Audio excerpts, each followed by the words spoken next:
অল্প সময়ের মধ্যে জুলাই সনদ তৈরি হবে বলে আশাবাদ ব্যক্ত করেছেন জাতীয় ঐকমত্য কমিশনের সভাপতি অধ্যাপক আলী রিয়াজ। তিনি আজ সকালে জাতীয় সংসদের এলটি হলে গণসংহতি আন্দোলনের নেতাদের সঙ্গে আয়োজিত বৈঠকের সূচনা বক্তব্যে এই কথা জানান। অধ্যাপক আলী রিয়াজ বলেন, জনসাধারণের ঐক্যবদ্ধ প্রচেষ্টায় ফ্যাসিবাদী শাসক পালাতে বাধ্য হয়েছে। ঐক্যের চেতনাকে ধারণ করে অগ্রসর হতে হবে।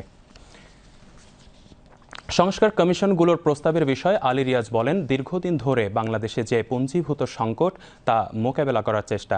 শুধু সংস্কার কমিশনের প্রতিবেদন বাস্তবায়ন যথেষ্ট নয়, সেজন্য দরকার একটি গণতান্ত্রিক রাষ্ট্রের কাঠামো তৈরি করা।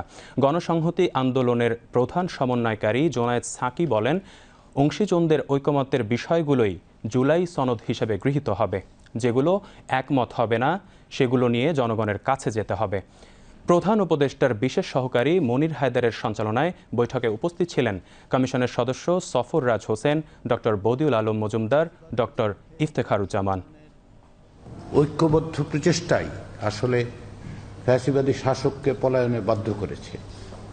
এই ঐক্য বজায় রেখে এই ঐক্যের যে মূল চেতনা সেটাকে ধারণ করে আমাদেরকে অগ্রসর হতে হবে। প্রথম কাজ হচ্ছে শহীদদের মর্যাদায় অধিষ্ঠিত করা, আহতদের চিকিৎসা করা। দ্বিতীয় গুরুত্বপূর্ণ কাজ হচ্ছে এই ন্যায় বিচার সূত্রপাত করা। দেশে এই অভ্যুত্থানের মধ্যে দিয়ে মানুষের যে আকাঙ্ক্ষা তৈরি হয়েছিল যে একটা গণতান্ত্রিক রাষ্ট্র হবে, একটা ফ্যাসিস্ট বন্দোবস্তের বদলে নতুন একটা গণতান্ত্রিক রাজনৈতিক বন্দোবস্ত তৈরি করা যাবে,